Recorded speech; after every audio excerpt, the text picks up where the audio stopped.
সালাম পৃথিবীতে আসার আগে মিশরের একজন বাদশা ছিল, নাম ছিল ফেরাউন। ফেরাউন মূলত এটা কারো নাম নয়, এটা হচ্ছে উপাধি। তার মূল নাম হচ্ছে ওলীদ ইবনে মাসআদ অথবা ওলীদ ইবনে মুসাইব, এটা হচ্ছে তার মূল নাম। আর ফেরাউনটা হচ্ছে তার রাষ্ট্রের পদবী। যেরকম আমাদের বাংলাদেশের রাষ্ট্রের পদবী হচ্ছে প্রধানমন্ত্রী, আগে ছিল রাষ্ট্রপতি, ঠিক ওই রকম ওই সময় মিশরের যিনি প্রধান, রাষ্ট্রের প্রধান, এটা হচ্ছে তার লকব, পদবী ফেরাউন, অর্থাৎ রাষ্ট্রের তিনি প্রধান। তার মূল নাম হচ্ছে ওলীদ ইবনে মাসআদ।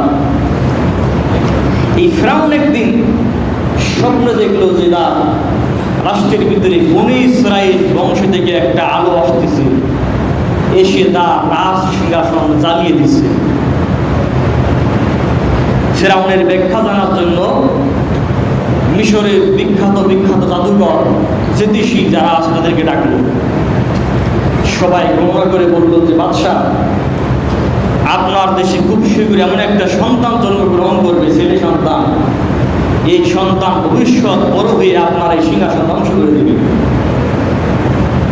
ফেরাউন তখন রাষ্ট্রের ভিতরে আইন জারি করলো, যারা এখন থেকে বিবাহ করেছে নারী পুরুষ এক জায়গায় থাকতে পারবে না। বলেন নাউযুবিল্লাহ।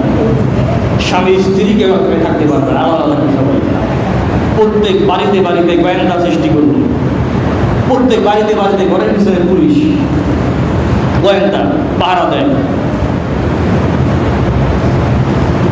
কিছুদিন পরে গণকরে এসে বলল যে বাদশাহ, যাকে পৃথিবীতে আসা বন্ধ করার জন্য আপনি বাড়িতে বাড়িতে আপনার বাহিনী শেষ করলেন, পুলিশ আর্মি বিটিআর দিয়ে বাড়ি ঘেরাও করলেন, সেই তো পৃথিবীতে এসে গেছে। সুবহানাল্লাহ বললেন।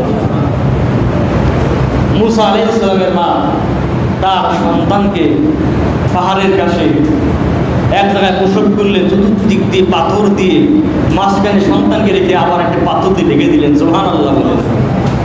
যেটা যেখানে যাওয়া কারো পক্ষে যাওয়া সম্ভব নয়।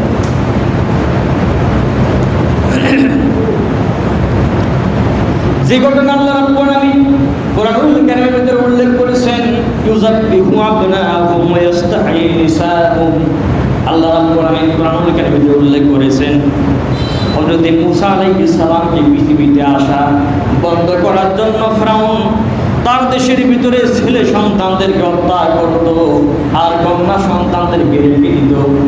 কিতাবের ভিতরে পাওয়া যায় মুসা আলাইহিস সালামকে পৃথিবীতে আসা বন্ধ করার জন্য ফেরাউন তার রাষ্ট্রের ভিতরে ৭০,০০০ সন্তানকে হত্যা করেছে। বলেন নাউযুবিল্লাহ। ৭০,০০০ সন্তান হত্যা করেছে, কিন্তু মুসা আলাইহিস সালাম পৃথিবীতে আসা বন্ধ করতে পারে না। মুসা আলাইহিস সালামের মা চিন্তা করতে লাগলেন এই সন্তানকে কেমন করে লালন পালন করব।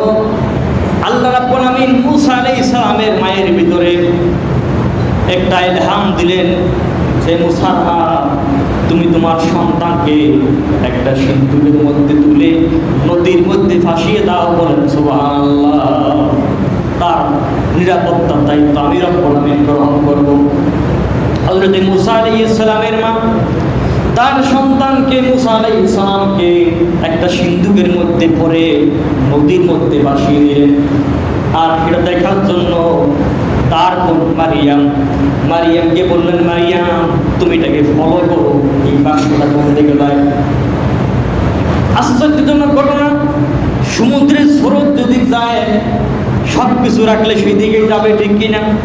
কিন্তু মুসা আলাইহিস সালামের বাক্সটা স্রোতের বিপরীত দিকে যাচ্ছে। সুবহানাল্লাহ বলেন।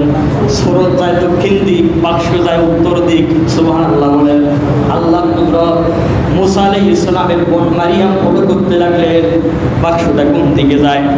বাক্সটা যেতে যেতে ফেরাউন তার স্ত্রী আসিয়াকে নিয়ে সমুদ্রের কিনারার পাশে বসে গল্প করতেছে। এমন সময় বাক্সটা এসে তাদের সামনে দাঁড়ালো। বলেন সুবহানাল্লাহ।